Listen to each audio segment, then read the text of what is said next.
ព័ត៌មានដែលបងប្អូនចាំឥឡូវចាញ់ហើយបាទវេលាម៉ោង4កន្លះថ្ងៃទី6ខែ7ឆ្នាំ2026បាទក្រសួងការពារជាតិនៃព្រះរាជាណាចក្រកម្ពុជាបានចេញសេចក្តីថ្លែងការណ៍លម្អិតអំពីបញ្ហាទាហានខ្មែរចំនួន4រូបបាទផ្ទុះគ្រាប់បាទនៅស្រុកបន្ទាយអំពិលខេត្តឧត្តរមានជ័យធ្វើឲ្យគ្រោះថ្នាក់បាទប៉ុន្តែមិនធ្ងន់ធ្ងរទេ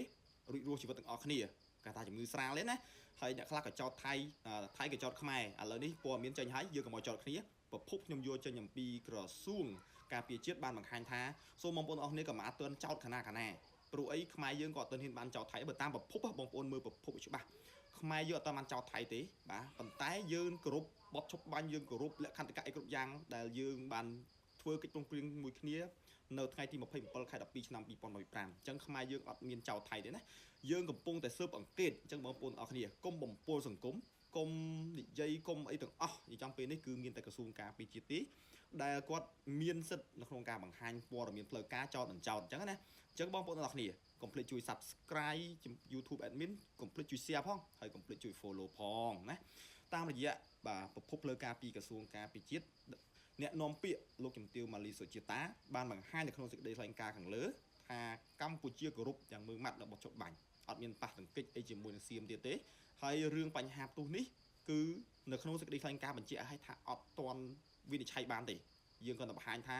ខ្មែរយើងទានខ្មែរណារងរបួសបាទចំនួន4នាក់បាទហើយកម្រិតស្រាលទេអត់មានបញ្ហាទេអញ្ចឹងបងប្អូនទុកចិត្តបានណាហើយរឿងប្រភេទគ្រាប់ហ្នឹងមិនដឹងគ្រាប់អីទេអត់ច្បាស់ហើយក៏អត់មានចោតខាងណាដែរអញ្ចឹងបងប្អូននេះកុំលំអិតកុំចោតថៃហើយក៏ថៃកុំចោតខ្មែរអញ្ចឹងយើងចាំមើលទាំងអស់គ្នាតើវាមកពីណាគ្រាប់ហ្នឹងបាទមកពីណាអ្នកណាបោះអ្នកណាជន់ពិតប្រកបកើតអីពិតប្រកបអញ្ចឹងយើងចាំលំអិតពេលដែលក្រសួងការពារជាតិចាត់បាទក្រមពិនិត្យបច្ចេកទេសទាក់ទងនឹងគ្រាប់បាទឬក៏មានផ្កាយដំណប់អីយកដឹងណាអាហ្នឹងគឺជាសមត្ថកិច្ចរបស់ក្រសួងការពារជាតិអញ្ចឹងសូមអ្នកសារព័ត៌មានទាំងអស់ creator ទាំងអស់អ្នកដែលចង់បាន view មិនបាច់និយាយទេថាណាបោះណាចោលណាជន់អីណាពេលនេះគឺយើងស្ងាត់ទាំងអស់គ្នាទៅគឺយើងមិនមានសិទ្ធិទេអញ្ចឹងទុកឲ្យសមត្ថភាពនេះគឺទៅក្រុមបច្ចេកទេសនៃក្រសួងការពារជាតិនៃខ្មែរយើងណាដែលគាត់មានសមត្ថកិច្ចក្នុងការពិនិត្យថាតើអ្នកណាជាអ្នកបោះផ្ទុះដោយរបៀបណាហើយគាត់នឹងជាប្រភេទអីមកពីប្រទេសណាហេតុអីបានផ្ទុះអញ្ចឹងណាអញ្ចឹងបងប្អូនអរគ្នាយើង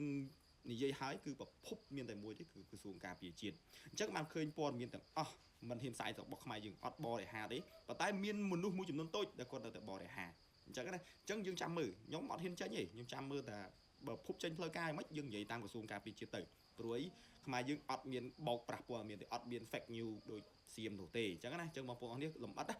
ខ្មែរអត់បានចោតសៀមថាសៀមជាអ្នកបោះក្របបែកជាអ្នកអីទេអត់ទាន់ទេនិយាយចំទៅអ្វីៗទាំងអស់គឺកំពុង